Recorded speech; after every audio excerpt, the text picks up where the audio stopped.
Hey, what's up, people? This is the very first episode of the Random Thoughts with Julito, the podcast. And hello, I am Julito. This has been a long journey up until this point.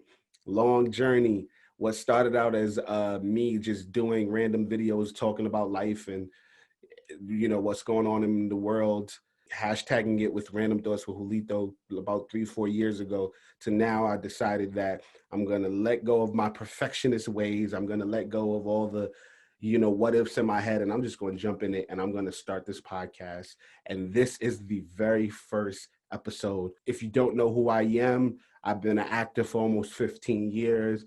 I played one of the main characters on one of the biggest TV shows in the world, The Wire on HBO, as well as A Killin', The Bee, the film with Angela Bassett and Lawrence Fishburne, Brotherly Love with Kiki Palmer, a bunch of different other things. Miracle Boys, directed by Spike Lee, and The Inevitable Defeat of Mr. and Pete with Jennifer Hudson and Jordan Sparks. I've been in this game for quite some time, and I got a lot to say. Very opinionated. I see the world in a very specific way. I'm excited to jump into this podcast world and talk some shit with y'all, because in the year 2020, where has to be one of the most random years of all time, why not dive into our random minds and really get to know me, get to know my guests. I will have a different guest every week. It's gonna be a good time. I'm gonna have some fun with you all. Sign up to the Patreon so you can get a lot of the behind the scenes of what goes on at the Random Thoughts with Julito podcast. You get to experience episodes almost a week earlier. You get to get some bonus episodes. We get to have a really good time over there at the Patreon. So sign up for the Patreon at Random Thoughts with Julito over there, and I'm excited for this journey. I'm excited to start this process, a new process. There's nothing like experiencing something new and experiencing something for the first time, and I'm glad you all get to experience it with me. So let's enjoy together this first episode, Random Thoughts with Julito. And I said, why not go big on the first episode, right? The first episode, the first of anything, in my opinion, should be historic. It should be groundbreaking. It should be monumental. And I decided to go and enlist the other boys of the summer from The Wire, my brothers. I decided to let's get together. I decided to holler at them and say, let's get together and really dive into our experience on the Wire and our experiences in life. This is the first time, one of the first times that we have been together since we wrapped the show a little over 6 7 years ago. We have not been all in the same room since that last time that we was at the premiere for The Wire, or we always are around each other but never all together at the same time. So now we get to have that experience, and we get to talk The Wire, and we get to talk life, and we get to talk adulthood. We started as kids, and now we have children, we have life experiences. We have a lot to now share together. So I'm excited to have that be the first episode of Random Thoughts with Julito. So I hope you enjoy this episode. I hope you continue to come back and listen every Thursday, 8 a.m. when we drop. I hope you all enjoy Random Thoughts with Julito. Let's get into this episode.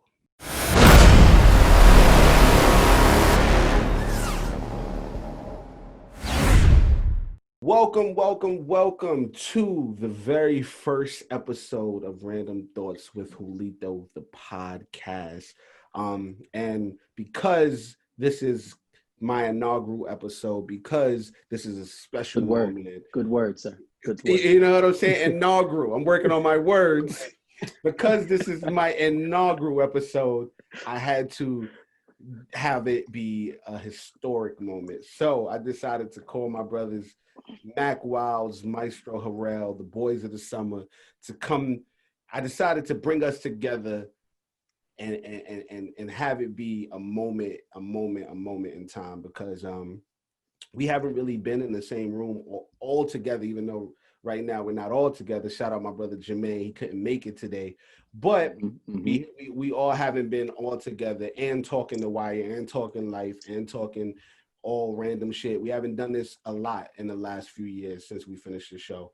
So why not have that be my first episode? Mack Wilds is here. Maestro Harrell is here. My fake claps will be inserted here.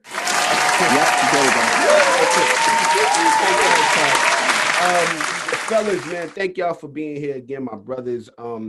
It's been a journey, man. It's been a journey these last almost 10 years. Almost 10 years for me and Stro, but with Trish has been like closer to 15 years in our journeys together.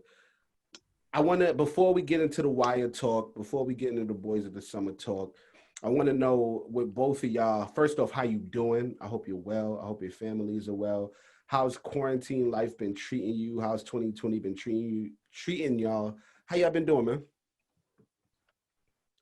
Man, well, I've been doing good, man. Since quarantine started what, March, something like that. So production of most things shut down. That's what it was. But yeah, man, since then just been working on music, dropping projects, producing stuff. Has some projects on Netflix that came out during the quarantine. Have another that's coming out like within the next November 11th, November 10th. It's called Loco. Oh yeah, so that's what's the joint called? What's the joint called? Loco. It's called Loco. Loco. And it's gonna be on Amazon and all that kind of stuff. Don't know if it's gonna be on Netflix, but yeah. So just staying busy, doing all that, and just self shit, just practicing guitar, learning that. AKA getting checks. Just hey man, just trying to stay above water, You getting nice with that guitar too, bro. I've been watching. Oh, just getting with that guitar. Like John Mayer out here, nigga. Just watch out. When you're dreaming, the thing about the guitar that a lot of people don't know, if you play the piano, you already know how to work a treble clef and all of that stuff. So it kind of makes it a little easy. It makes sense. Like sometimes I'll do things and I'll be like, I feel like this should be around here somewhere, and it'll be right. Yeah, like it helps a lot. It helps a lot. And like even singing and shit, like too, like that. All that ties in. Like you end up being like, oh, because if you can hear a harmony, and then you just figure out what key. Figure exactly where to. This here is full. It's crazy how it all plays. But yeah, so that's. I mean, I've been just doing that. Like, just trying to get better at shit, man. Like, so when I come out of this quarantine, like I'm just nicer in general. Just because I also feel like there's gonna be a shift in so many things. Like post this, like just for the simple fact of like. I just feel like everything as a whole, like from media to news to music to politics to everything, it's kind of hit a refreshing point. It's a kind of nice clean reset because it's everything's just kind of getting oversaturated and overdone in every facet. And literally in every facet. So now it's kind of like, okay, let's start some new trends. Let's get some new shit going. Yeah, it's going to be a reinvention of sorts for all of us, and especially creators. I'm looking. It's something I'm looking forward to. Tris, how you been, bro? How you been? We have a new addition to the family, so you've been up to a lot, sir. How you been? I've been great, man. I've been great. I think first and foremost, as you said, during this quarantine, not during the quarantine, right before the quarantine, I had a new child. Congratulations. Tristan. And thank you. And yeah, I think now she is 10 months. I was about to say 10 months years old, but that doesn't make sense. That doesn't. Now she's 10 months, and no, she's a handful, bro. She's trying to walk everywhere. She's trying to move around everywhere. It's a lot. I'm not gonna lie to you. I'm actually terrified of her to get up on her own 2 feet, because when she starts running around, it's a whole nother animal you have to deal with. Whole nother ball game. It's a brand new. I saw you sent us the video. You sent us the video of her walking, and I was like, God, I felt like she just arrived on the planet. Slow down, baby girl. God. It's crazy. So yes, I've been as my dad and my mom always say, I'm dadding it the fuck up. But besides that, I'm just I've been kind of in the same vein as Maestro, man. Just kind of understanding uh, that this quarantine is of course it's a quarantine, and of course there's a lot of horrible shit that's going on in the world. But using this moment of sitting down, like it feels like niggas sat us down, and it's like you have to use this time for a reason. Yeah. And if you come out of this quarantine the same way that you went into it, you did something completely wrong. You already behind. You're already you're already going to be behind when you come, because I just feel like it's too much time, especially like with people not everybody being able to do their job. It's like, okay, so like you might as well brush up all that work you always saying you don't have time to do. Like, you have all the time in the world to do it now. Time in the world right now. Yeah. Create. You got it. So I've been. I was just gonna say I've just been working, man. Started writing scripts again. Go. Every day, kind of just trying to kind of learning more about film, learning more about music, the things that I love. I'm actually, we grew up in music low key, and I will probably get into that during this talking about it. But we have to. But just kind of like, I'm actually started taking like lessons on music theory. I want to see what I can pick up and what I can't. I want to learn all of that shit, like the actual language of music. And even the same shit with directing. Like I'm watching all of my favorite films through a different lens now. Like just trying to see like why my favorite directors did this. What did this make me feel? How did this, the lighting of this like turn into something else? It's been very, like from a mindset of just taking in inspiration. It's been immense, but it's been really, really fly. It's been really, really dope. Yeah, and you dropped a new record, Homecoming. And that's amazing. Home Vacation, man. Home Vacation. Sorry about that. No, you good. Home Vacation. Yeah, we dropped. So Salam, one of my big brothers, hit me up randomly, and this is a song that me and James Fauntleroy. Shout out to the big bro James that we did years and years ago. And Salam was like, yo, I've been listening to this during the quarantine, and it kind of just had a different feel to it now.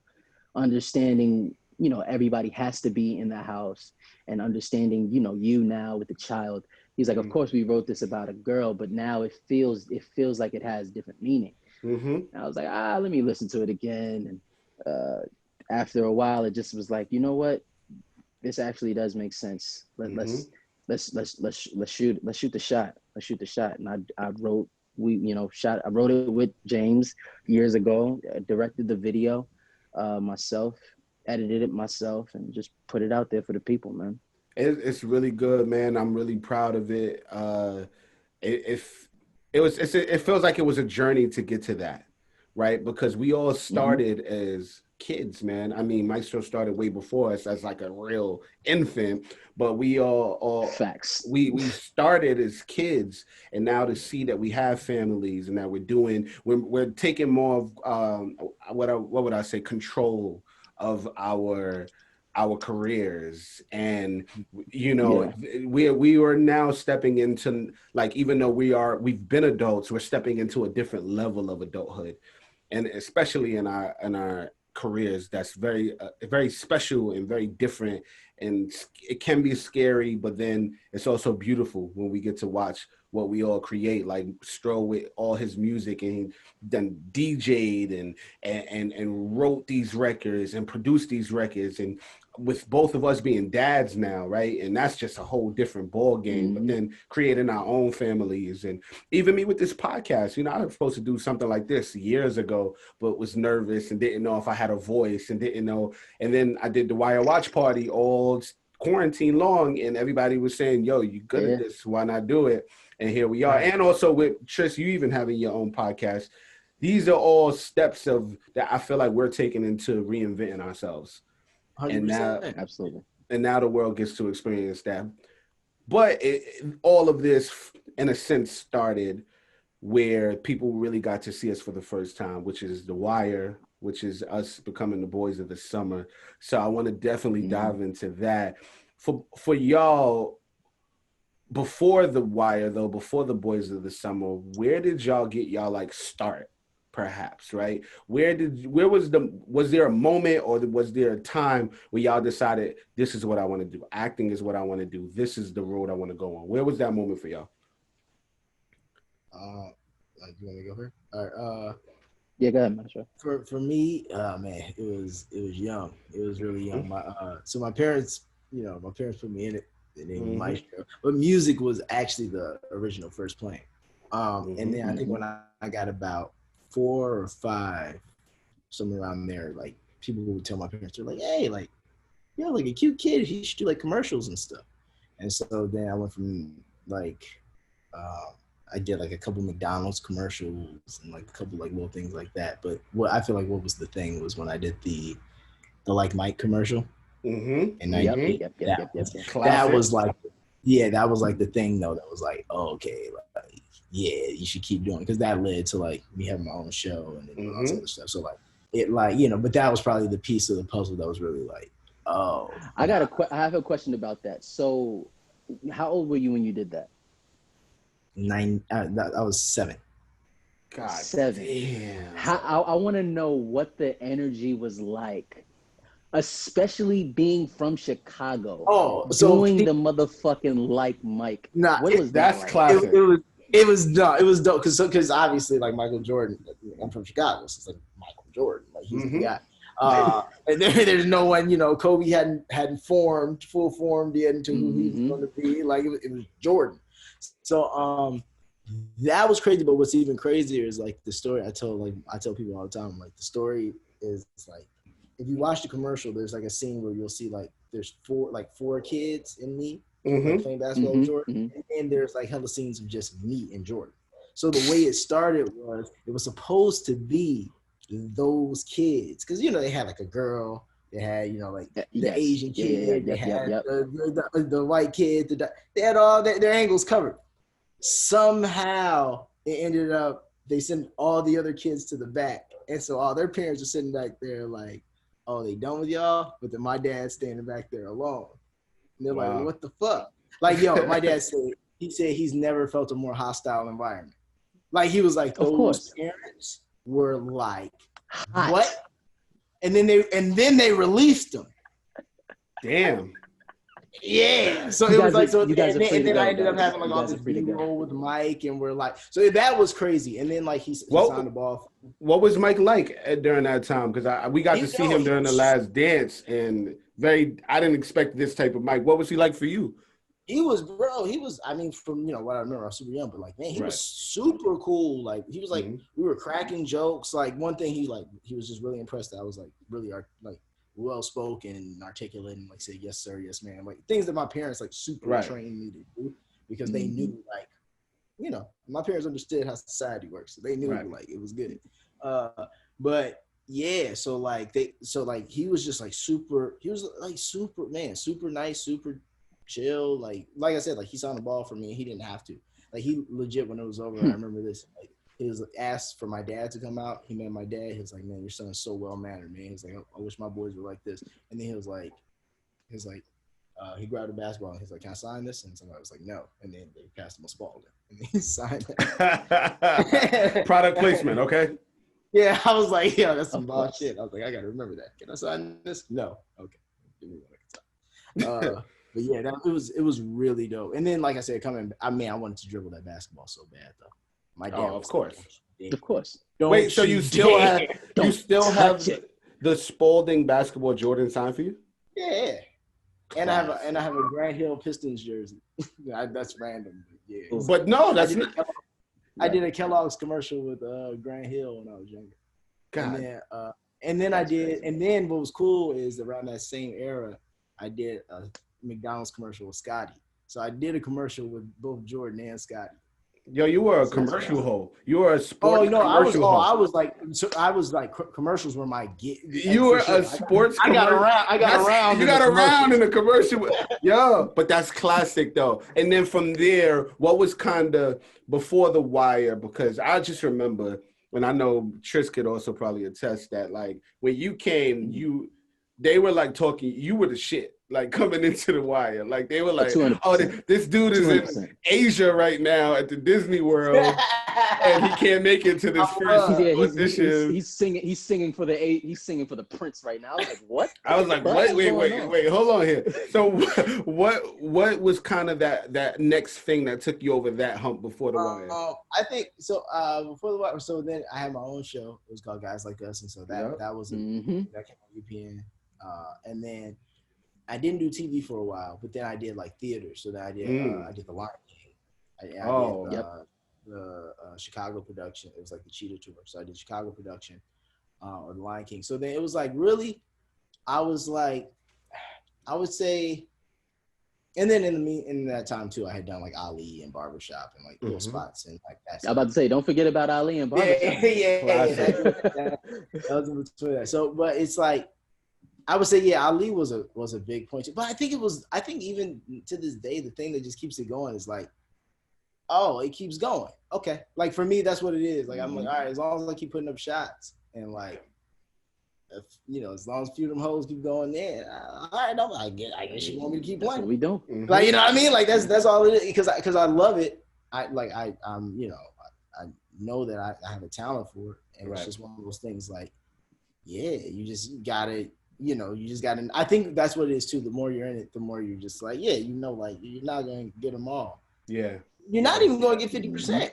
But when you catch one and you catch one, you caught it. You caught it. So it's kind of like, and on top of that, I feel like too, that's why I like you were saying, like getting into like you're writing your own content, making your own stuff, because it's like, hey man, you get tired of trying to catch some shit and be like, man, let me create some shit. Shit. Exactly.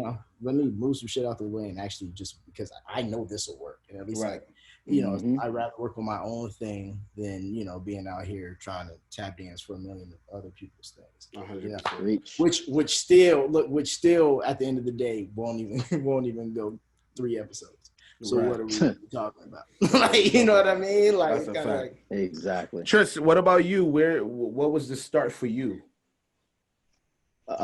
So the start for me was it's funny, right? I think I started just acting, period, or just kind of getting into wanting to act or just the feeling of acting because of my older brother Tahir. Tahir was like a weird wonderkin of a person, right? That like it felt like the nigga was born with a fucking 4-leaf clover shoved in his butt. Like it was kind of fucking ridiculous. Right. Kind of ridiculous. Like he kind of just like Maestro, right? Like where people be like, oh my God, he's such a cute kid. He needs to do commercials. Literally walking down the block one day with my mom, some lady seen him and was like, hey, that kid needs to be in movies. And my mom was like, yeah, he's a cute kid, right? She's like, nah, I'm an agent. What's up? What's up? Nigga, out of here. The nigga, being that young, watching my older brother in Bullet with fucking Mickey Rourke and Tupac, and then fucking seeing my brother do, I don't know if anybody really remembers this show. There was a show on Fox, came on Saturday mornings called Punt and Grunt. It was like football for kids. And I remember watching my brother Nev like in the backyard playing football with Rocket Ishmael and all of this shit, and it's like, yo, this is fucking crazy. So I think like the first real thing for me was I was about 12 or 13, and at that time, we grew up in not necessarily good neighborhoods, so I was into shit that I probably shouldn't have been into at the time, and one of my homeboys died. My boy Chungo, he passed away. Rest in peace, Chungo. And I just remember, rest in peace, Chungo. And I remember for the first time in a long time feeling very mortal. like the first time ever, like feeling mortal. I think as kids, we don't think about death. We think it's going to be a long sleep or something, but that's the first time that you kind of realize when you die, it's like, that's a wrap. Right. And it's like very, like, it's weird how God kind of sets up my life. Like things like he kind of, they say, what they say? Coincidence is the language of God, or coincidence is the language of the stars. So literally maybe a few days after Chungo passed away, I'm in school, and this kid comes into school bragging about this commercial that he's did. Mind you, it's not a crazy commercial. He probably, if I remember correctly, it was like Mazola oil or some shit. He did a Mazola oil commercial. He was shitting though. That Mazola oil commercial. Hey, he was shitting. I'm working, nigga. I'm working in these streets. Hey, came to school, talk about, yo, I just did this commercial. Yo, shit crazy, nigga. Son, they gave me $5,000 for it. I said, $5,000. $5,000. You see, all of us just looked up like, wait. They giving up $5,000 for commercial now? They said, oh, nigga, $5,000, and I get paid every time that shit shows. I said, oh, this is better than whatever I was trying to do for bread. I said, hold on, let me see. I'm doing school plays for free? Oh, no. Let me see what's going on here. So I go talk to my moms, and I say, yo, mom, like I wanna try the same shit Tahir was doing, like all of the acting. Now, again, Tahir, my older brother Nev, Tahir is Nev for anybody listening. Shout out to Nev, man. Really. Shout out to Nev. Nev is 100, man. Miss that dude. Yeah. Shout out Nev. Yeah, bro. So Nev is he's I guess he would be what teachers, authority figures, white people would call an unsavory type at times. And I think he got out of the acting shit because on his way home from school one day, and him being stunt-tastic and shitting on niggas in our inner city realm, somebody tried to cut his like book, like tried to cut him. Cut his whole book bag open, his whole Pele joint, came home with the shit ripped up. And my mom was like, nah, never again. Wow. So imagine your next son coming to you talking about, hey, mom, like I want to do the same shit Tahir was doing. She said, nigga, you stupid. I was like, nah, mom, I'm dead serious. Like I really want to try it. And she's like, Tristan, I'm not going to lie to you. I don't have the energy to go about it the same way that I went about it with Tahir, going with him to these auditions and then having to worry about him in these streets doing whatever. She says, so look, I'll make a deal with you. If you really, really want to do it the way that you're saying you want to do it, I will give you a couple dollars. You go get you a Metro card. I'll give you some money to figure out some headshots. I'll send you some places to go, and you start making your way into the city and figuring it out. She said, and if you do this, understand that there's nobody who can say that they helped you. But if you don't do it, if you fail, there's nobody that you can blame. You can't say that, mommy pulled me out of this, nothing. She's like, this is all on you. Right. I said, I'll take that for 200, Jeffrey. And I ran with it. Like I got that Metro card at like 13, found a spot to do some headshots. And I think the first real touch was when I got my management. If you remember, Juli, JMM Management. Yep, I do. We got the same people. So at the time, they were still looking for young actors, and they did a big talent search at the McDonald's in Times Square. And I don't know why this happened like this. I saw it. My mom gets excited. She's on some like, yo, all of y'all need to go. Me, my sisters, my cousins, we all go. Niggas is all trying to see if anybody could get a fucking a management space. Mm-hmm. We get to the spot thinking that it's not going to be a lot of people. It's about 5,000 kids in that bitch. Wow. I've never seen a McDonald's packed out like that. Nigga, it was packed out like Justin Bieber, Drake, Trey Songz, All of them niggas was in there having burgers. Like nigga, it was packed. Wait, the fuck out. The Times Square that we all know, the McDonald's in the Times Square, that one? Yes. Wow. Yes. I did not know this. One. Wow. Son.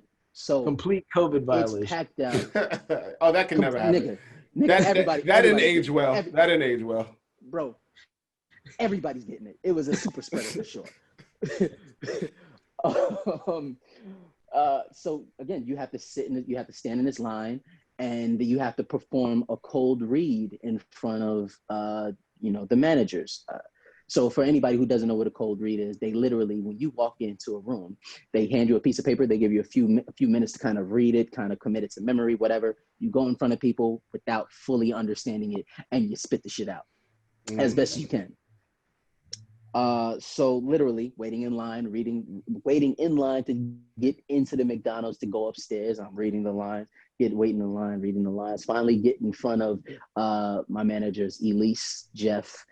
At the time it was just Elise and Jeff, I believe. Jeff, I think there was one more person, but I forget. But I forget who the other person was.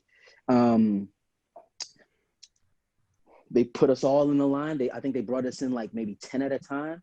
They told us to step out, say the line, and then get back in line. And then they rushed us out, got us up out of there. Maybe 2 weeks later, got the call that they wanted me to come back in and do it again. The list dwindled down from 5,000 to maybe 20 kids. And then I got my management, and the rest was history. That's how it started. And the rest is history. And if I could say my story really quick, I didn't want to do this shit. What was your story? Yeah, I didn't want to do this shit at all. I ain't even gonna lie to y'all. I was not interested in acting whatsoever. So I was always one of those kids who like he has something. Like he has something that he's a little different than the other kids. I grew up in the projects, Glenwood projects, and I was just always from look different to just act different. I was always different. And my mom was a hustler from the streets, and she's like, yo, I got to do something with you because you getting up out the streets. You ain't going to be in the hood. And my start came from walking into a Broadway dance center, man. I started as a dancer. I was Rap City. Shout out to Rap City James, one of the best choreographers of all time. In my opinion, Rap City. In everybody's opinion, she is a legend. I need to give her flowers in this moment. I went into like the basic class at first because I've never danced in my life. So my mom puts me in the basic class, and like kind of within 2 classes immediately, they're like, yeah, you're a little too good. Because basic is like 1, 2, 3, and 4, 5. Like it's like the most simplest shit. Like, so they're like, nah, I think you need to you need to go to the intermediate class. And meeting Rhapsody James was the beginning of it all. She then connected me to the New York Knicks. I danced with the Knicks for a little bit. It all, I'm speaking quick because it happened so quick. Then I got signed to Block Agency. I think I was the only kid on the East Coast signed to Block Agency. And Block didn't really get, they didn't really get kids because say the West Coast kids in LA, the West Coast was more structured to support kids in the entertainment world. New York City, they're not structured to support kids. Like that's acting on sets. So Block didn't really want anything to do with kids. So I went to an audition and they was like, this guy is good, and I think I'm just going to have him, we're going to sign him and just see what happens. Nothing ever really transpired from it, but it just opened up a few more doors. And, this dude became really close to my mom at the time. And he was like, yo, I got an agent in acting. You think your son would be down to try acting? And my mom is like, yeah, why not? And they sent me to JMM, the same management Trish is talking about. And I went in this room. They gave me a piece of paper to read some shit. I read some shit. And the next day they sent me on an audition. And the rest is history. I wasn't even signed, and it's probably the same for all of us that we probably wasn't officially signed to these managements, and they started sending us out on auditions. 20%, right? 200%. And it's like they wait for you to have like the taste of auditioning and getting stuff, and then they're like, oh yeah, those are free, but here's the sub. Here's exactly. They want to see how the rooms respond to you, because they don't want to like claim you if you trash. Because you might be good reading to us, and then you go somewhere else, and they're like, he was late, it wasn't that good. Exactly. He's not really ours. We just found him on the street. It's crazy. It's crazy. We're gonna never send him out again. But thankfully, I believe my first audition, it was the weirdest shit ever. My first audition was for the movie Honey. And at the time, remember, I just told a story that I was a dancer. So now I think I was a good actor, maybe, but I know I was a fire dancer. And I went into this audition. I went to like 9 callbacks for them to like basically almost hand me the role. And then maybe a week later, they was like, yeah, but this kid Romeo, he's kind of popping, so we gonna give it to him. Hey, don't feel bad. I went to a callback for Honey too, so you know what I'm saying, bro. So but that's the industry, right? But I was grateful that didn't work because that movie sucked. But number 2, because I was able to go to my second audition, which was for Miracles Boys, and that's what started my career. And me and Tris got to share the screen for the first time on that joint, and the rest is history. But that all led us to The Wire, season 4 of The Wire. I want to know for y'all, what was the audition process like for The Wire for y'all?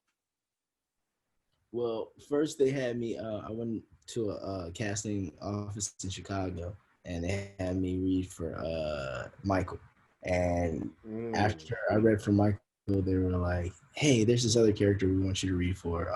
And then they sent Randy. And so then I went back in and I read for Randy. And that was that. I got a call back. And then they wanted me to test. But then I was in China. I was singing at the opening of this Disney World out there.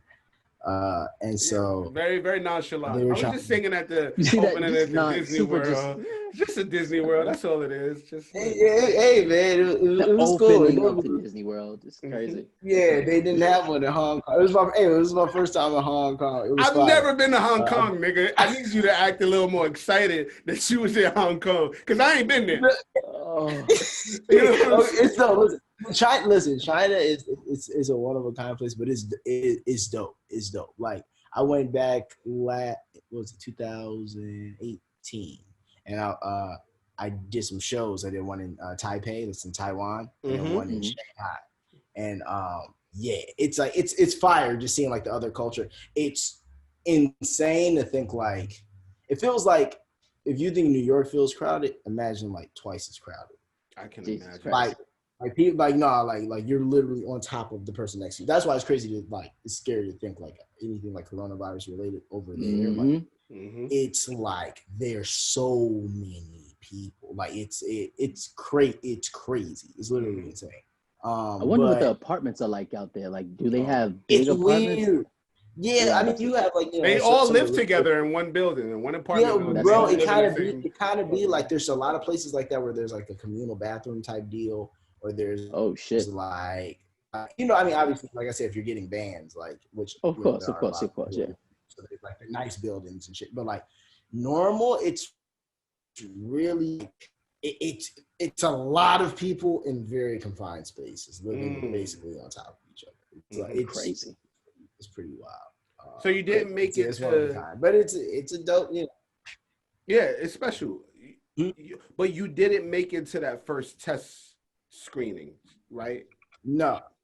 Yeah, I didn't make it to the first test screening because I was out there doing that, and then we were like trying to get the deal and everything together. And then once I got back, then I went in and I tested, and that's when I met you. It was just me, right? It was. Yeah, Tristan wasn't there yet. So I just met you, and I was like, and then I remember just thinking, I was like, man, was like, his character is way more fire than this guy. I want to be this guy. And then we look at it, right? And then we, yo.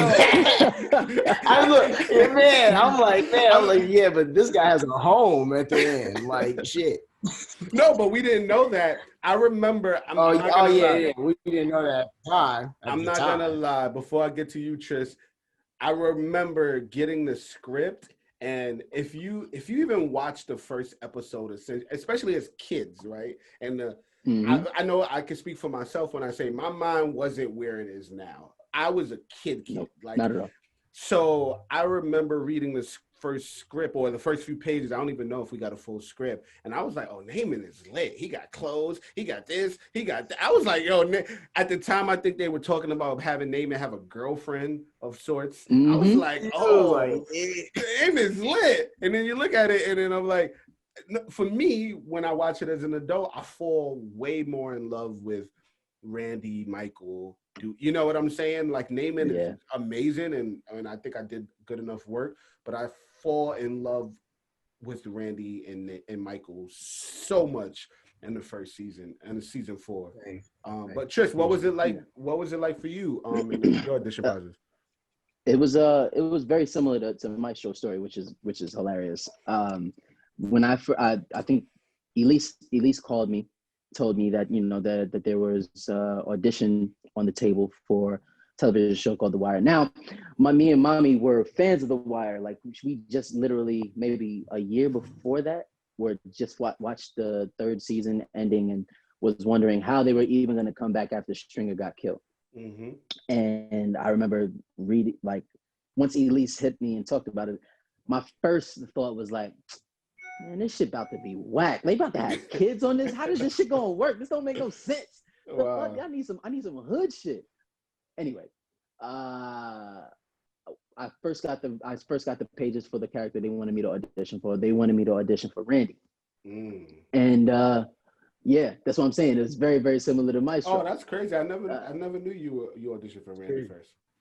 Yeah, so I auditioned for Randy first, and not even gonna hold you. I got pretty far. Like I think I got to like I did maybe 2-3 callbacks for Randy, to the point where like it's all of the producers in the room, like Robert Chu was there, fucking David Simon, Ed Burns, all of that. Did the role and went home. And Elise called me the next day and was like, well, you didn't get it. I was like, and I remember being so confused. Like, yeah, I was like, I went through mad audition, like mad callbacks. I say, I know this is probably, I've never asked before, but like, why didn't I get this one? She said, I'll ask. And she said, when she called back, she said, from what they told me, they said, you're a little too big for the role. Like you're a bigger kid than the role asks for. I was like, just get bigger kids. What the fuck? You can find bigger motherfuckers than me. If you like me, get me. Just get bigger motherfuckers for the fucking role. Oh, tight. Man. Anyway, I was tight. It was, and like I said, coincidence is the language of God, right? Yeah. So I think at the time, after doing Miracles Boys, I was like, yo, I don't know if this was like a once-off thing. Like I got one thing, especially, hearing conversations of people talking about, a lot of kid actors don't do anything, like, or after, once they grow out of a certain period, or, maybe some kids just feel like it's not for them and they back out. And I remember having a conversation with my boy Frog, and I was like, yo, man, I don't know. I was like, I think I just need to focus on school. Like, I feel like I need to focus on something different. If I focus on something different, who knows what'll happen? It could be whatever. Now, at the time, Trey Songz, our good brother Trey Songz had just released his first album, Just Gotta Make It. And that was my ringtone. That was my ringtone for like when Elise and them called. It's just to kind of have that mindset. So I'm like, yo, bro, it's all good. Like, I'm still harping on losing this role, but it shouldn't be the end of the world. I should just focus on school. We finish up school, my nigga. Who knows? Maybe after school, I could try this acting shit again. And nigga, as soon as I stand up, my phone goes, just gotta make it. Just gotta make it. I said, what the fuck? I said, nah. I look up, I'm like, nah. I look at Frog, I'm like, nah. I pick up the phone, I said, hey, what's going on? They said, hey, they want you to come out to Baltimore. I said, for Randy? Like, I didn't audition for anything else. They said, no, there's another character that they want you to try out. It's a character named Michael. I said, okay. I was like, they don't want to see an audition before? They was like, nah, they just want you to come straight out to Baltimore. I said, all right. Went out to Baltimore for the test for Michael. I think I was on the train with the kid who was auditioning with another kid who was auditioning for Michael. And I remember getting there and not only talking to Robert Chu, but talking to Ed Burns, and them telling me, yo, we already have the kid Michael. We want you to change our minds. And I'm like, okay. Yeah, what? That's Ed for you. That's Ed for I'm you. like, what? Okay. So I go in there the first time, and I think this first time was you were there, Juli, and I think we read it one time. We read it the first time together. So we read it, we ran through it, and then they said, all right, give us a second. Ed Burns pulls me out of the room, and I'm like, hey, what's he's like, it was good. He's like, I just think you're acting. I was like, what? He's like, nah. He's like, I feel like you're acting. He's like, he's like, for this role, I want you to constantly keep this in mind. Less is more. We don't need you to do anything. Literally, we don't need you to do anything. Just speak. Be real. That's it. Like, okay.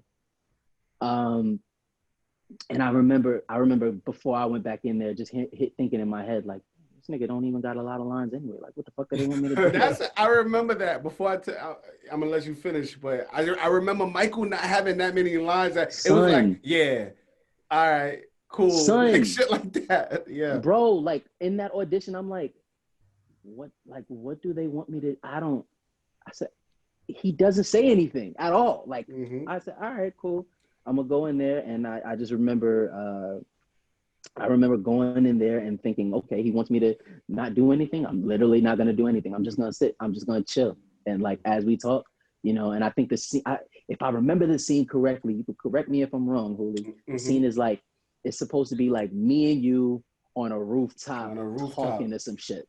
And it's a scene that, of course, never made it to the actual show, but it's literally like Michael, Naaman sitting on a rooftop, Ed and them telling us that we're best friends, and me and Juli already know each other, so it's like it's already love.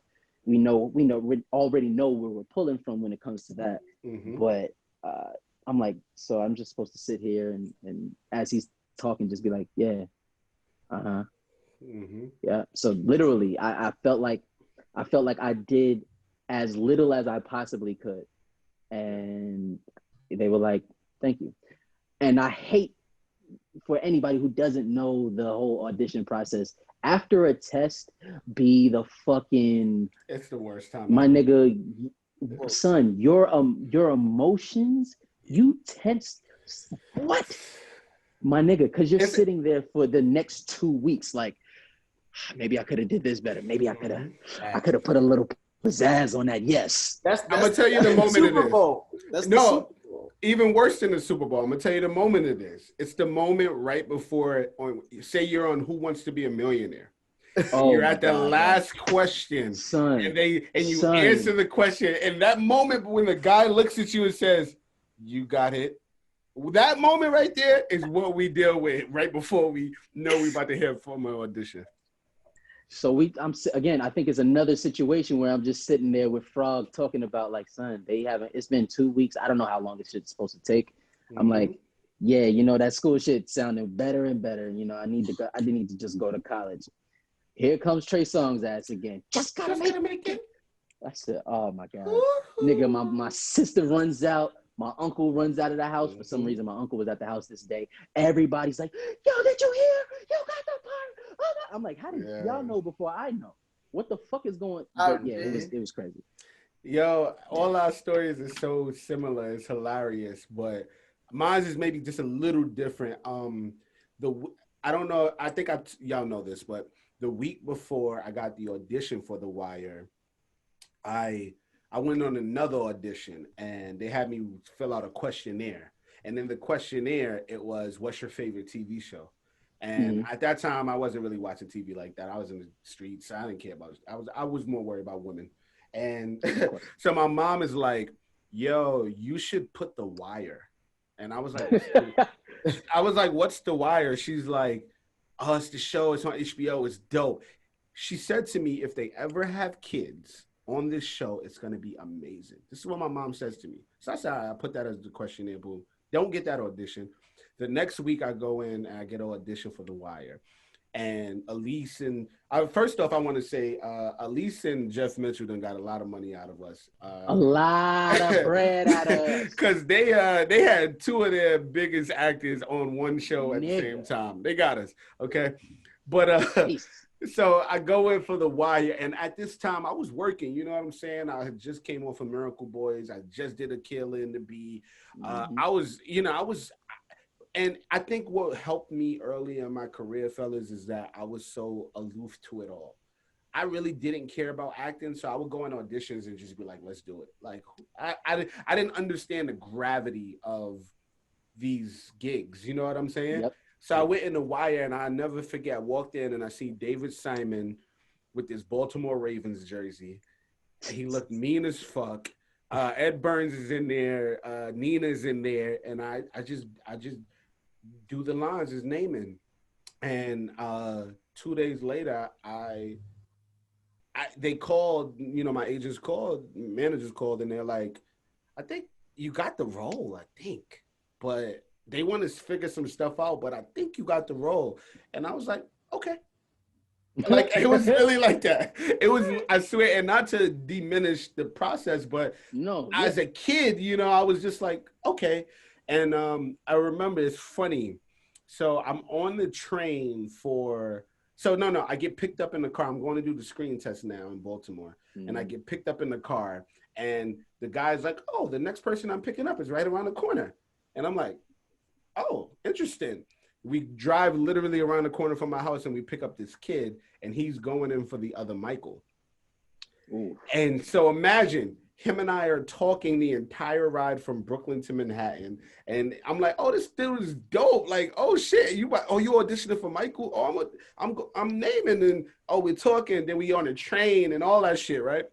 And we get to Baltimore, and who do I see in the goddamn audition room? Tristan Wilds. And I'm like, "Yes, sir. This dude is cool, but Tristan getting this fucking role." And it's funny. He lived around the corner from me. It was hilarious. And another person, and I don't know if you may know him, Tristan, but there was another person there for Dookie. For really? TJ, that be with Chris Brown. Do you know him? Yes, I know TJ. TJ, that be with Chris Brown, was the runner-up for Dookie for Jermaine, and he was on the train with us as well. But honestly, it was, for me, it was just a seamless process. We went into the test read. I got to meet, not meet you, but work with you in the room. Yeah. Prop Joe came out, and Robert Shue, excuse me, God rest his soul. He came out and he helped us with some lines, and David was really dope, and Ed was dope, and these people were just so nice and kind. But I loved how real they was, right? Because all of us coming from inner cities, essentially, I think I didn't like the acting world early on because it was so flimsy and weird and kind of like fake as fuck. I appreciated going into this room with these guys, and they're just like him telling you, like, "Yo, we got a Michael already, change our mind." Or, moments like that.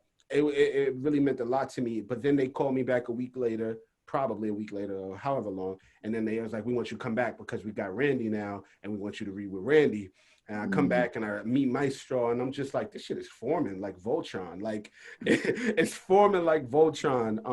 And I remember meeting Stro, and soon as he was the only one at the audition, if I'm not mistaken, right? Yeah, he was the only one. It was like, we just want y'all to meet and read the lines. I feel like we went in a room and read the lines once, maybe. Like, yeah, that was it. It was like the easiest shit ever, and we chopped it up. I was like, son, it's cool. And then we all got the role, and then like I felt like, you know, there's a before the wire and then after the wire, right? There's like life before it, life after it. We got to then get the role, and they sent us out to Baltimore. What was the process like for y'all in preparing for these characters, right? Because we didn't know the gravity of what the characters were going to be. We didn't know the stakes, how high the stakes were at all, right? But we knew that we were now kind of the leads of the show, and it was our time. What was the process like in preparing for y'all? Man, I would just go through. Man, I mean, I feel like I would just go through, you know, do the skim, see where I was in the script in the beginning. I always do that. And then one thing I noticed I did, I wouldn't always read the full storyline. But I remember that about you. You never read the full script. Yeah, I only would read my parts, but I felt like I would not my parts, but like scenes I was in. But I also felt like kind of like this wasn't completely consciously, but I feel like also consciously it kind of was like but like I don't even meet these people. I know what's going on with them. Like I like legitimately there's certain like I've never met Dominic West. Right, we've never met McNulty. Have you, Tris? Have you met McNulty? I have in passing, randomly, like at some random party, some type of charity joint, and he said, "Wait, for real?" I literally said some charity event. Like it seems like that's the only place you run. I swear to God, literally just came up. He said, "Hey, you did great work," and I was like, "Motherfucker, what?" And he walked up. It was that quick. It was that quick.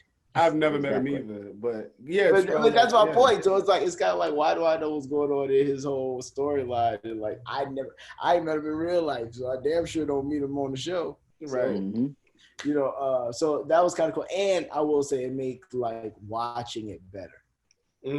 Because he come from you can still consume it from a standpoint of a viewer, like a fan, like because you haven't seen it. I haven't seen it, and I don't know what's coming. So that was cool.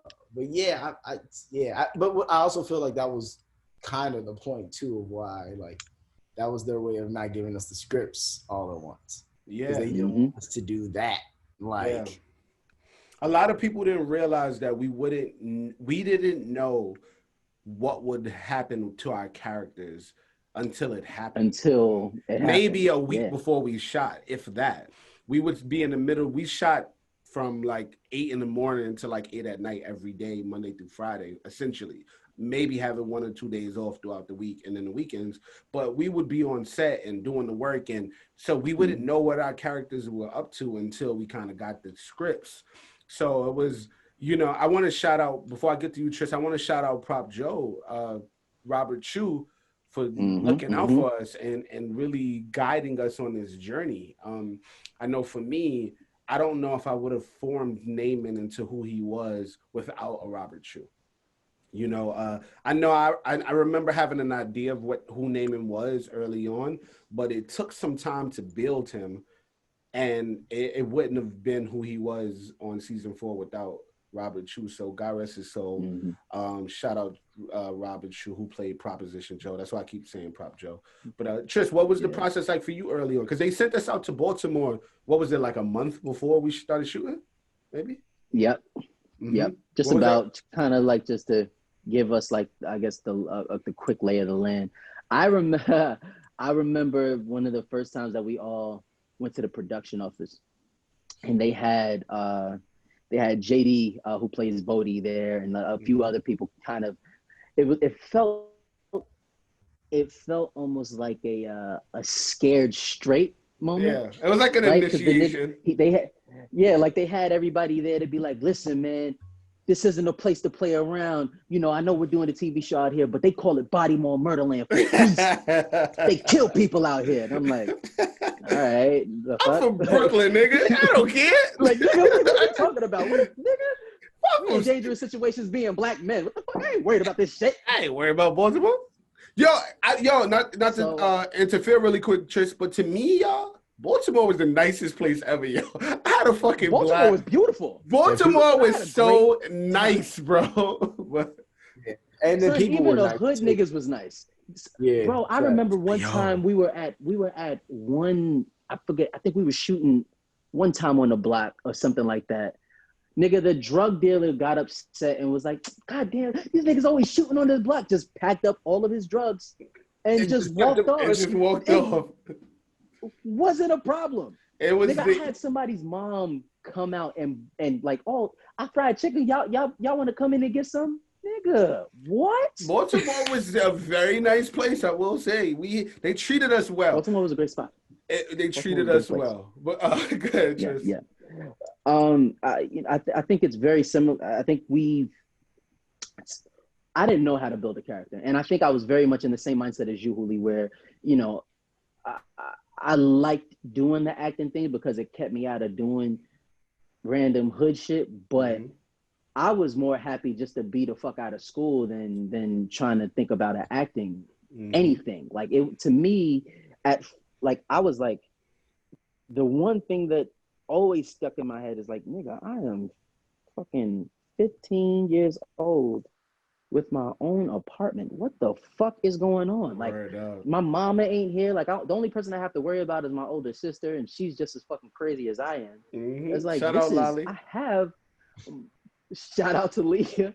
I legit have my own apartment. Like, it's not my mother asking me or saying, yo, you got to eat your vegetables. It's Talia like, yo, you want to go to Five Guys today?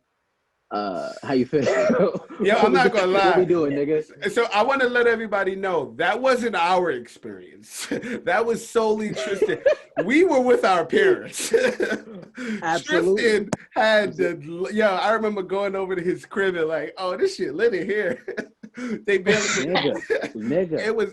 Y'all had it good over there. I was with my mother every day. It was just, all day. Yeah, I was with Merlin every day. You already know. Son, it was different. Like there would be times Talia would be on some like, yo, son, I ain't going to set with you. You go ahead, go by yourself, bro. Go ahead. And I'd be like, all right. Okay. I don't know if that's allowed, but sure. Sure. Nigga, I'm 15, 16 in a foreign land with my own place. The shit was fucking lit. But that was the only thing that I was thinking about. But just like you said, we got to give it up to Robert Chu because, huh? Oh, no, I was like, we got to. No, I was saying we got to give it up to Robert Chu, bro. Like on the real, that nigga got us into the character without us knowing we were getting into the character. Not only him. We got to thank the line producers. We got to thank Nina Noble. We have to thank Joe Chappelle. We have to thank Pelicanos. We have to thank all of the way Ed Burns, man.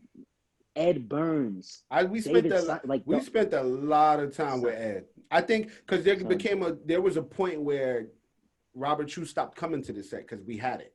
Okay, right. Yeah. And I know it was like middle of the season, middle of the season, but we spent a lot of time with Ed. I know I talked to Ed. If y'all weren't there, if y'all could remind me our PA's name. What was the PA woman? The Asian woman. Oh fuck. Nico. Nico, yes. If it wasn't, we weren't talking to Nico. If we weren't talking to each other, we were talking to Ed all day. And Ed really put a lot in perspective for us, for sure. Absolutely.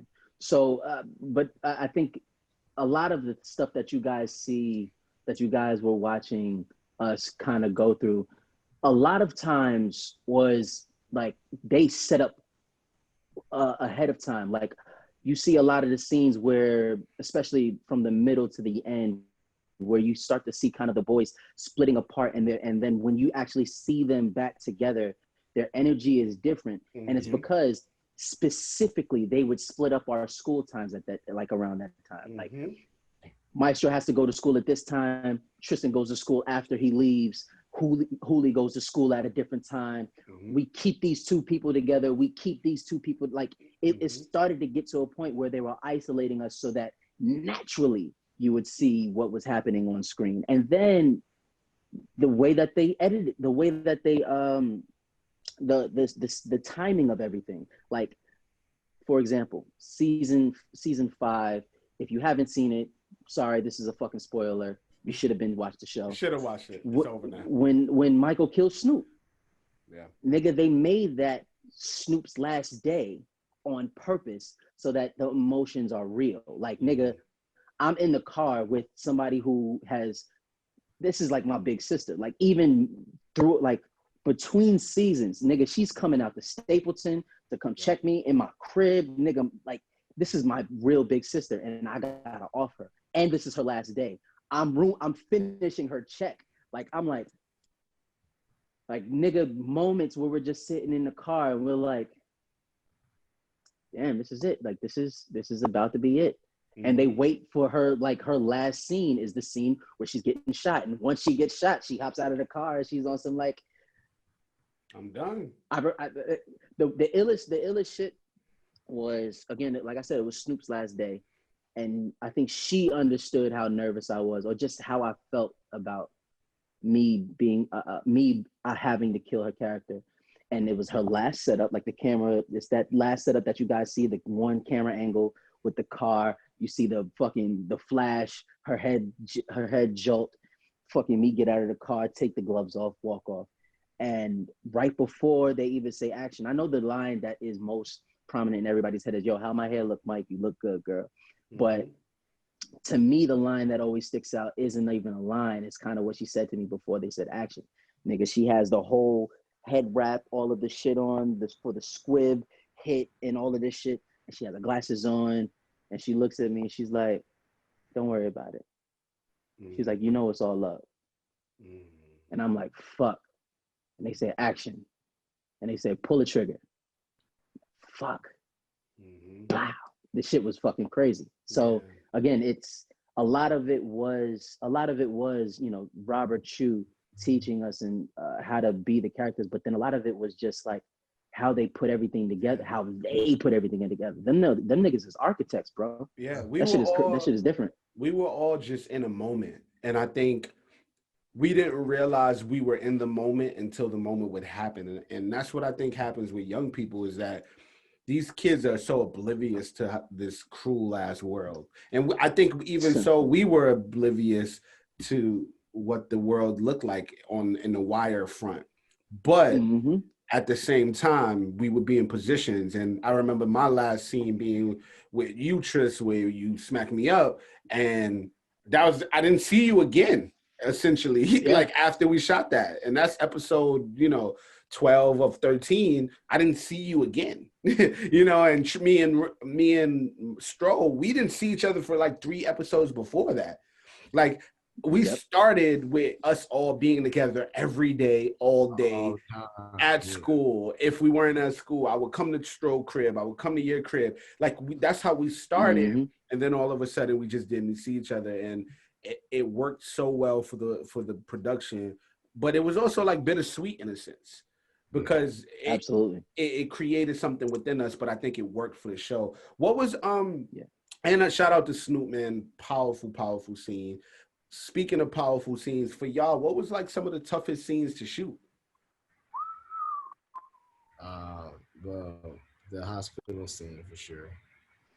Please, yo, boy, I was about to say, if you didn't say it, I was gonna nigga. My editor. I just want to take a moment. Yeah, I was gonna say, before you do it, editor, put audience claps. Insert here, please. Go ahead, right here. My nigga, I want everybody to understand. We could talk about all of the dope kid actors now, how they move and all of that shit. My nigga, there has I haven't seen something as powerful as that scene from a child actor, nigga. I want to take it a step further, because we this podcast is about me giving my flowers to people that I admire, respect, and love. you can say child actors. I'll take it a step further. I don't know if we've seen a scene as powerful as that on TV since. Son. I have Again, another and scene. there's a bunch of television. There's a I have bunch of another television. scene though. I have another scene that you were in, Tris, that is top 5. But I don't know if there's been a bigger scene and a more powerful scene than what you did, Stro, on that moment. What was that like? I think, I'm about to say, I was on set. I think I was on set for that too. Like I got a chance to be on set to watch that shit. Yeah, because we went to like I snuck on set. I was like, I got to see my boy. Mm-hmm. Yes, sir. Yes, sir. Man, now shooting that was I mean, it was great. Like, I mean, well, it was like working with Seth was really cool because like he was really like, I guess just like he was just super respectful, like letting me like get where I needed to get, you know what I mean? And he was so in it, and like even when we shot other scenes together, like he was always super nice and whatever, but like, you know, it was very clear like when we're working, you know what I mean? And when we're not working, then we shoot shit again, you know. So that definitely helped a lot. But then I think it was just like looking at Randy's storyline. I mean, it's just like it's sad because like the whole premise of his whole character basically is just not to go back to the group home. Like that's his main goal. Like that's about it. Like, you know, and now this happened just because he was trying to do the right thing. But yeah, man, I think it was just more of just really trying, as cliche as it sounds, like be in the moment and just be like, you know, like trying to identify with what that would feel like when you just know like that's it. You know what I mean? Like all your options are exhausted. Like that's it. And also to be let down again. And you know, everybody knows what it feels like to be let down, but that's very different. Yeah. And it's not even it's one thing for the person in the moment to feel let down, but watching it as an adult, I never realized how much everybody else let Maestro down. Randy down in that moment. Yeah. You know, there's like an entire world of people who let him down. Yeah, and that's the thing I didn't even realize like for sure at the time because I wasn't older than most obviously. Even looking at it like you just said, like rewatching it, I realized like damn, like Carver feels the worst because he's directly tied to it. Yeah. He's like directly tied to letting this kid down. But like, bro, like there's so many other ways this could and should have gone. And it's like, but there's so many like, you know, it's almost to say the same. It's like if there's that many people, like what makes Randy's story special, right? Because think how many other kids that's happened to in every city. Constantly, like, you know what I mean? Like, so it's kind of one of those things where people kind of disassociate from the job, so to speak. Right. You know, it's like, you know, I think there's people who go to courthouses every day, watch people go to jail, watch, oh, he won't be on 30 years, 40 years, whatever his life's gone. I have no attachment to him. I'm going to go home, I'm going to have my dinner with my family, and then I'm going to wake up tomorrow and do it all over again. Right. Like, you know, like, and that's like kind of, I mean, that's kind of what the show shows us. Like, that's kind of the problem. Yeah. You know, the repercussions of like, you know, what happened, and then a kid like Randy comes out of that, right, and he's like this like crazy, like angry, you know, dangerous young man, right? And then he's surprised. You know what I mean? Like, it's like obviously, like what how else could this end? You know, especially when you just didn't do the right thing, and it was like, you know, like you said, it's a whole world. It's just kind of just like, the kid goes to whatever. Like that's just what it is. Yeah, it's extremely sad, but your performance in that scene was outstanding, my brother. Like I said again, bro. I remember, I just remember being on set in Video Village, and mind you, I think at the time, like I love movies, but I wasn't fully a fan of acting yet. Like I was like, that's cool. But watching that scene, I was back there at Video Village, like, Yeah, we would have those moments where we are literally sitting watching each other act. Oh, yeah. I remember the scene where Tristan hits me and I'm like, he's acting his ass off right now. But you're saying it you're saying it in your head. You don't want to fuck the scene up. But I was just remember like, oh, this shit is fire right now. Or even when you smack Kennard, you know what I'm saying? Yeah, I just remember those was moments looking in your eyes as a fucking actor, as like Julito looking at my brother. I'm like, yo, they are killing this shit, bro. For real, like, yo. That's funny. But Stro, excellent job, man. If you haven't gotten your flowers for that, I think you deserve it, my brother. Excellent job as that in that moment. Nigga, fuck flowers. You deserve an award for that shit, That's nigga. a fact. That is a fucking fact. That's a fact. Tris, what was the moment for you that was maybe like the toughest or one of those? Oh man. Again, I think the way that they lined up our schedules a lot of times brought the right emotions out of the scenes that you work on. Well, first I want to give a big shout out to Miss Anna. I want to give it for Miss Anna, Denise Hart. She not only played Maestro's foster mom, but she's actually my homeboy's mother, Julian. Mm-hmm. So shout out to Miss Hart. But I think scheduling always kind of was the thing, right? So I think there's a number of different scenes, like the Snoop scene.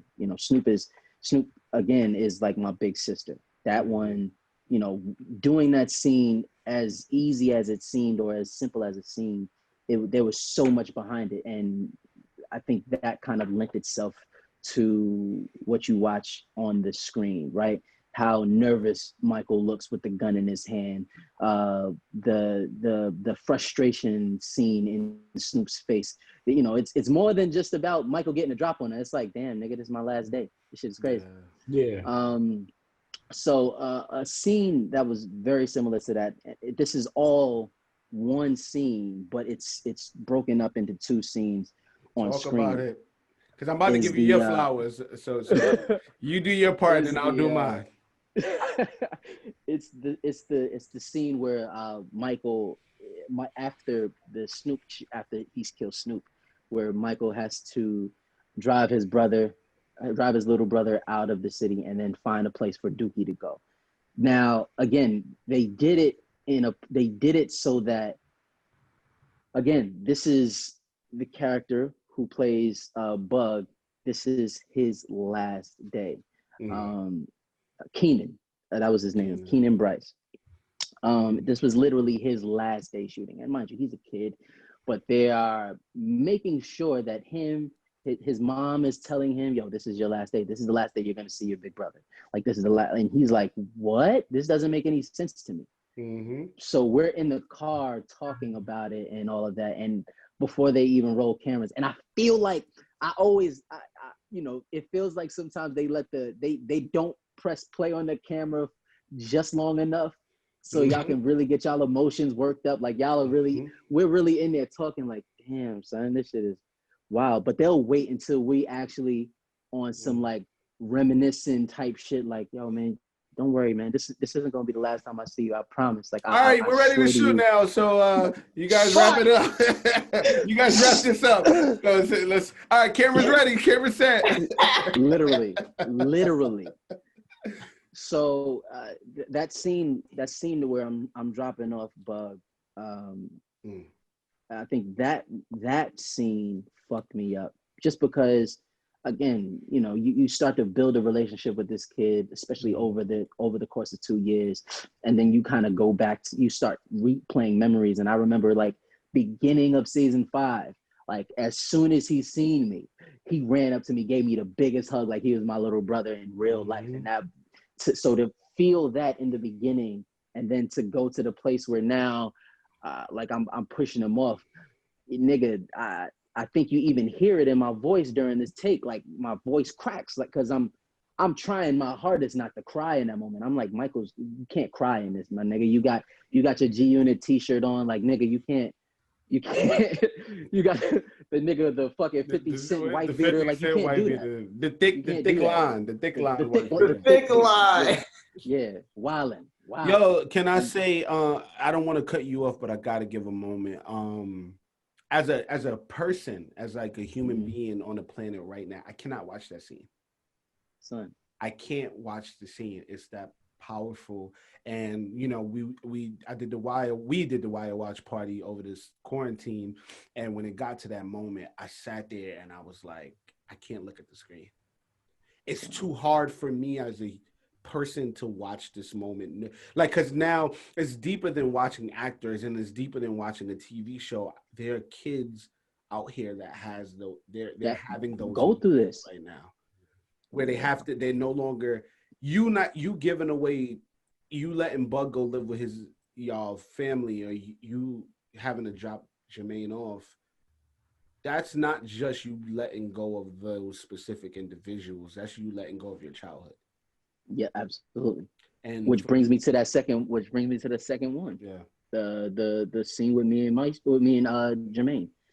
Again, they let the cameras not roll for God knows how long. Wait, I have to say Jermaine. really quick. I want to cut you off. Go ahead. But you not crying, but your voice cracking. Superb acting, sir. Superb acting. But now go ahead, please. I just had to say that before we left that. Thank you. No, the one with me and Jermaine, bro. Like we really sat in the car for mad long. Like, and I think we both. I wish he was here so he could bounce off of this. But like, we really sat in the car for mad long and just be like, so this is it. Like, this is it. Like, it's a wrap after this. And we're like, I'm like, nah. We start trying to figure out how we're gonna see each other after. Like, we can't. Like, we gotta make sure that we still kind of keep in contact. He's like, yeah, I got your math, and I'm like, I know, you know, we could always iChat. Remember iChat? Yeah, iChat. Hilarious. Nigga, we can still iChat. You know, it's whatever. But just feeling, mind you, and they don't have any PAs around you. Mm-hmm. They don't have it, so it's literally, even though the car is mic'd up, lit, all of that shit, you see everybody working in the background. There's nobody around the car, so it really feels like it's just you two, and it's like, fuck, man. Like, you start thinking about it, going through it in your head, and I think, if I'm not mistaken, Joe Chappelle directed that episode. He did. I think he did. Mm-hmm. And I remember Joe would always do this thing. I don't know if y'all remember it, but as soon as I say it, you probably will. Mm. Joe would do this thing where if you're in a scene with a bunch of different people, he would literally pull one person aside, talk to them, tell them to do something, and not tell anybody else. Just see how everybody reacts. For sure. So there was definitely, we're going through it. We go through the scene a couple times, and because the moment is so tense and tender, he'd come in and he talk in his low voice. Hey guys, okay, so that was really good. That was really good. I like that. I like that a lot. Tristan, can I talk to you for a second? Come in. Get out of the car. The Jedi mind trick. The Jedi mind trick. Mm-hmm. Just can I talk to you for a second? Pull me out of the car, and he's just like,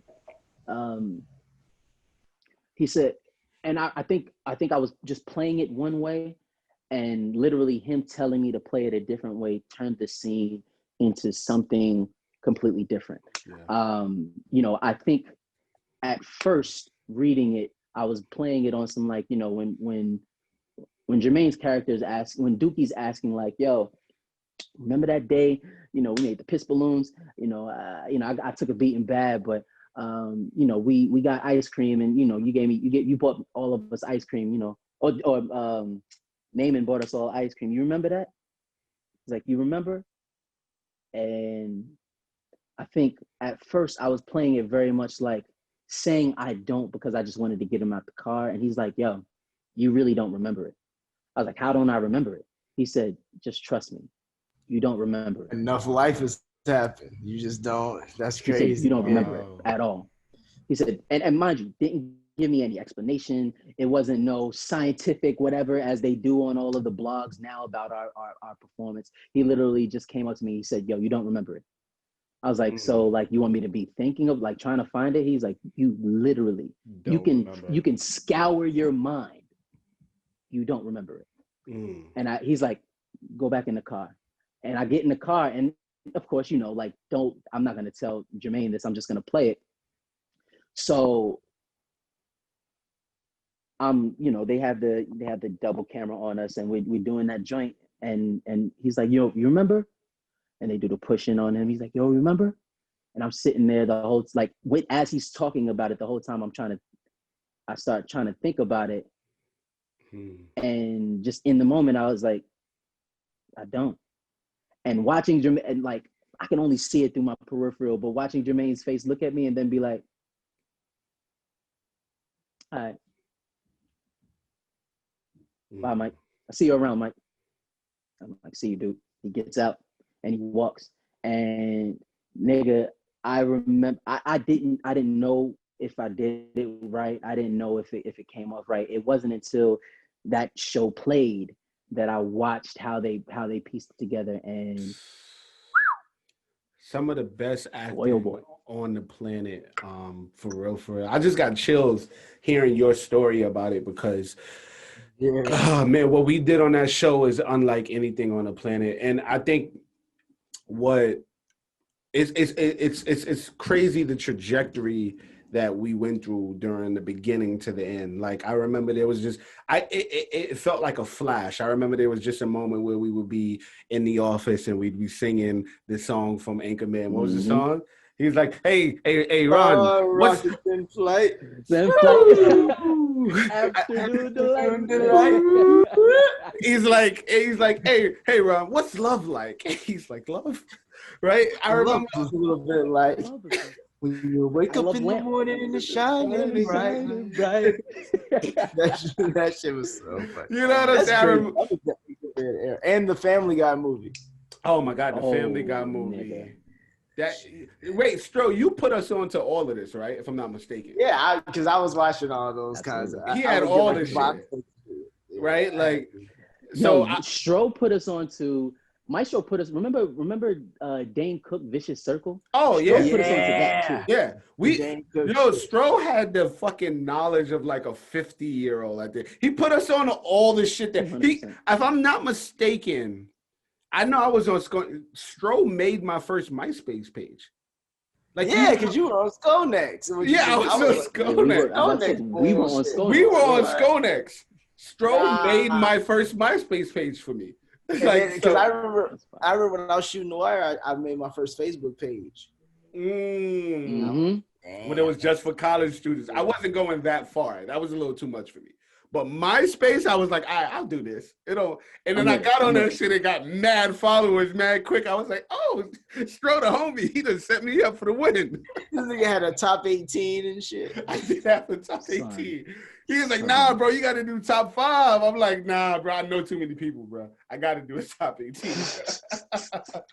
Right? So it went from like that in these moments to out of nowhere, it just got real really quick. And I think what's interesting about that is that's kind of life, right? For these kids or just in general, right? Where before you know it, life is innocent and life is free and free flowing and it just happens till you blink. And then before you know it, life is real. You got bills, you got this. But for these kids in particular in Baltimore, they have traumas and struggles and life hits them in a way that we'll probably never know. So I'm grateful that we got to give a voice to the voiceless, right? Those Randys, those Naimans, those Dookies, and those Michaels, we got to give them a space to be free. And even if it's for a small moment, we got to do that. So I'm forever grateful. Is there anything about those characters that have stuck with you from, within your life or now even? Man, I mean, I feel like each character, and every time I watch it, each character has their own like life lesson within the character, But I feel like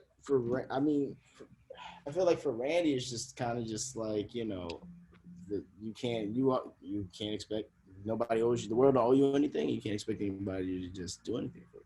Like anything you want, or if you expect, like it's got to be done yourself, or you can't just depend on, you can't depend on it. Yeah, I think that's like the biggest lesson I think you get from his story, and like especially, I mean, for society, you really realize like the flaws in our like system, but more so still, like, you know, no one's gonna figure it out for you. So if you want it, you got to go get it, or you got to find a way to go get it.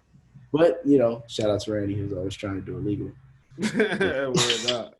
For me, you know, and it's also crosses with my toughest scene to shoot is that you know, I don't think people are even gonna expect this, but my toughest scene to shoot was that very, very last scene where I'm on the steps in season 4, and I see Donut. It was tough to shoot. Yeah, it was tough to shoot because number one, it was the end. And of course, how, like you said, Trish, how they set up the schedule is your last scene usually is the last scene you'll shoot. So it was tough to the end of an era, right? The end of a moment. But it was also tough because there are not too many Naimans that make it out. And the baby, the stink of butt. Oh my God, look at that. Oh my God, so beautiful. So yeah, it was tough for me because I was like, there's not too many people who make it out. And yeah, it's bittersweet that Naaman gets to have this moment, but there aren't too many happy endings. And it was tough for me in knowing that. I remember seeing that, and then Donut was on set, and they didn't even let us speak to each other on set, really. It was weird. No, they do that on purpose. They do that on purpose. It was like, I didn't even... He just drove by, and it's like, I can't even talk to my friend. Right. I swear, it was like that. I didn't really even get a moment to speak to him, for real. And, you know, it was a sad moment, but it was bittersweet. That we got to have that moment. But what I learned from Naaman is that we put a lot of pressure on these kids out here, man, to be something that you want them to be as an adult. And at times, man, you have to allow kids to be kids. You have to allow kids to experience the world how they not choose to, but how they should experience the world. Exactly. Because when we put our adult shit on kids, we usually fuck up. Talk about it. And allow children to experience the world how a child is supposed to experience it and not how we wanted to. And people often talk about Naaman was soft and Naaman was this. I think I've even seen people say things about like Naaman should have been the one that got killed, blah, blah, blah. And I'm like, but do we realize Naaman was 14 years old? I'm about to say, that's always the I'm like, yo, y'all are, even at that, right? You're putting so much onus on somebody being hood at the tender age of 13, 14, 15, 16, when in all actuality, just like you said, bro, like, nigga, let a kid be a kid. These kids weren't allowed to be kids. These kids had to be, they had to go through adult shit at all times. So a lot of times they had to make adult decisions that would jeopardize their childhood. That's real. That's real. That's it. And you know, I hope when people hold on real fast. Okay. I want to give you your flowers. Flowers. Okay. There's a scene that you have, my brother, that for me, it showed me the flash of anger that's not violent. It feels like it was something else, right? The scene where you're talking with your mom and you're like, what he did got him locked up, and she hit you. But watching I guess how where you start, how powerful you start, like how aggressive you start, and then at the end, how angry you are, like, yo, ma, you really hit me over, like, you're not even allowing me to be a kid, ma, I'm trying, like, all of that shit, boy, Boy. He said, boy. I feel like we all had one. You know what? Thank you for that. But I feel like we all had one, if not That's a bunch of those joints. And I know often people talk about, you know, The Wire was robbed or we deserved awards. And I agree, but I specifically agree. And not because I was a character on that moment, but what we did as young dudes on that show, I don't think will ever be done again, or it hasn't been. It for sure hasn't been done again. And you gotta, bro. We set the tone for all of the young. And again, I'm not trying to gas us up. I'm not trying to make it seem bigger than, but it is what it is, bro. We set the tone for a lot of these television shows out now that have doing amazing children. To trust kids, right? Shout out to Ed. Kids. Shout out to David. Shout out to them and HBO for trusting 4 kids to lead a series. People are now doing that. 4 young black kids. 4 young black kids to lead a series. People are doing that easily, right? So now I feel like I agree with you, Trish. We set the tone for that. Before we get out of this Wire world and we wrap this up, I want to ask y'all. Do y'all have any regrets or anything you wish you could have done different during the Wire years? Man, can't even say. Nah, only because it's like it leads you where you're going. Everything, it's like butterfly effect. Yeah, exactly. Like you got, as long as you whatever regrets you think you may have, as long as you feel like you learned from it. You got what you needed out of it, you know. 100%. My one regret is that we didn't jump Chris Albrecht when he called Maestro a snitch bitch.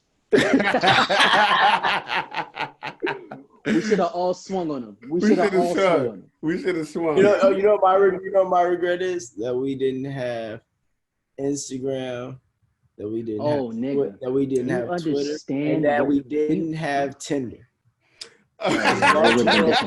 Much more fun place had we had Tinder.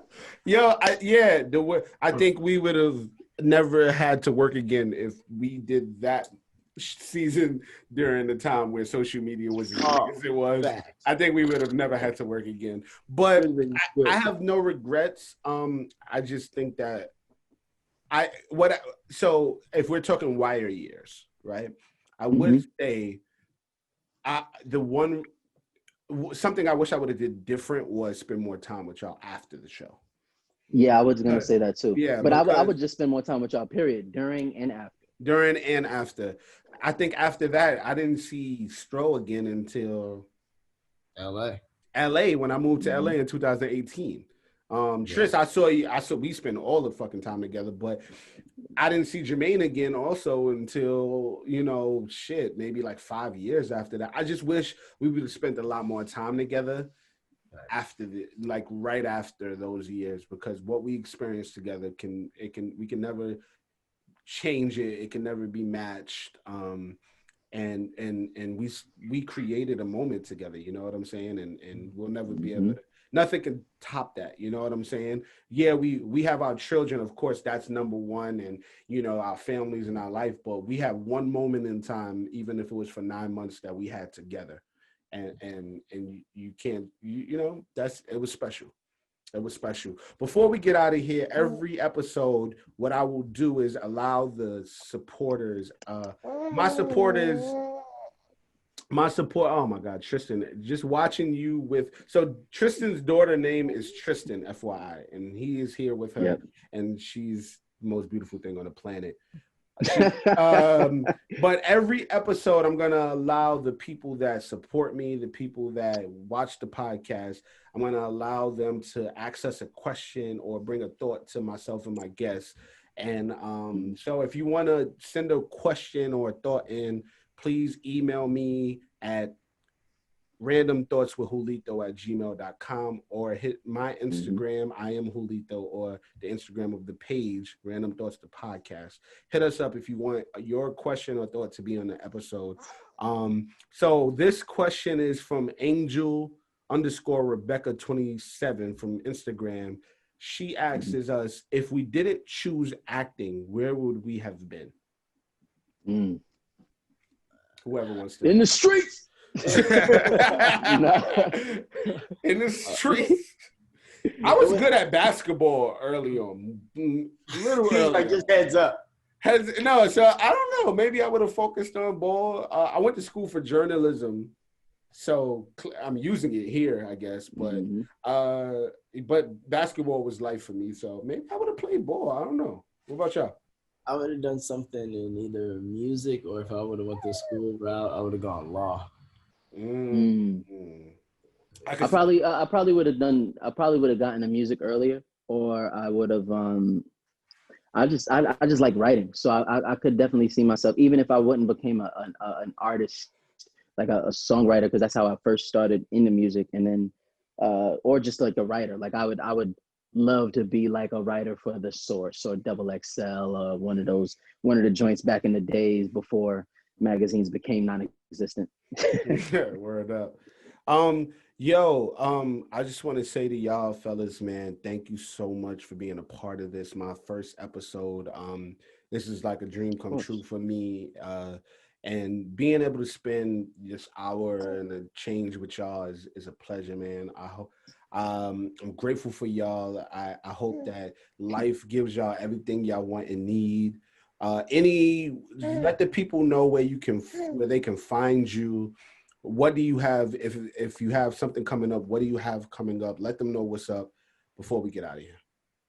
All right. Well, you can find me on Instagram at Maestro, Maestro, Maestro. I have another project coming out called Loco that'll be on November 10th on all platforms, on Amazon, everything. And then, yeah, man. That's about the music, bro. The music. Oh yeah. Obviously check out the new music, but I mean, all that's on my Instagram. So just make sure you tune in, tap in, follow me. Yeah, man. That's about it. Tris, before you go, I need to know: are we getting a new album? Right? Because y'all don't. If you don't know, Tristan, aka Mack Wilds, is Grammy nominated. And he's an amazing musician, just like Stro, just like Jermaine. Also, shout out to Jermaine. Go check out his music as well. But Tris, are we getting another album ASAP or not?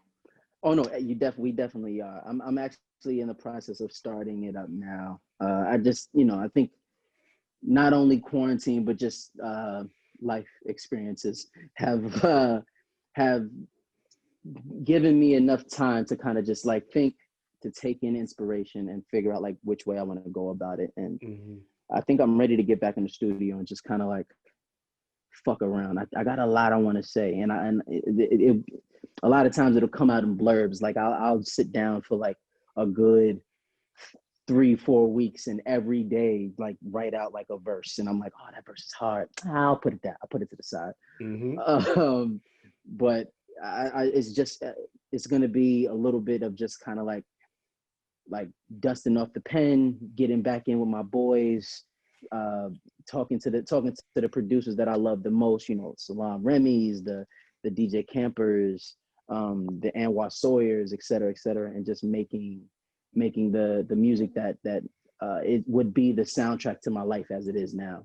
I have an idea. I have a really, really dope idea I'll tell you about after we get off, but that's will be what the basis of the album would be. But yeah, definitely getting a new album. So everybody, you can check me out every platform at Mack Wilds, MackWilds. New music is on the way. More movies is on the way. There's a movie that I'm in right now that's coming out at the AFI Fest, starring my brother Kofi Sirobo and Yuta. My girl Yuta. It's called Really Love, based in DC, and people will be able to finally see it for the first time on October 16th. So the day after you guys hear this, go on AFIFest.com. Go cop your tickets for the special presentation of Really Love, and I will see you guys at the movie theaters. Oh, man. That's I'm excited for all what we have happening in our lives and in our worlds. Thank y'all again, fellas. Listen, if y'all want to see all my episodes moving forward, a week early, sign up to my Patreon at patreon.com/random thoughts with Julito. Man, until we meet again, fellas, I love y'all. I pray that y'all are well, and I hope life is amazing for y'all moving forward. Shout out to Jermaine Crawford also, who played Dookie, who couldn't be here with us today. I'm about to say, you got to do your own with Jermaine. You got to. Oh yeah, I may have to get. I got to get Maine. I got to get Maine in here before the month is out. But yo, love y'all. I will see y'all soon. And that has been another episode of Random Thoughts with Julito, the podcast. Love y'all. Say bye, baby. Say bye, baby. Say bye. Say bye.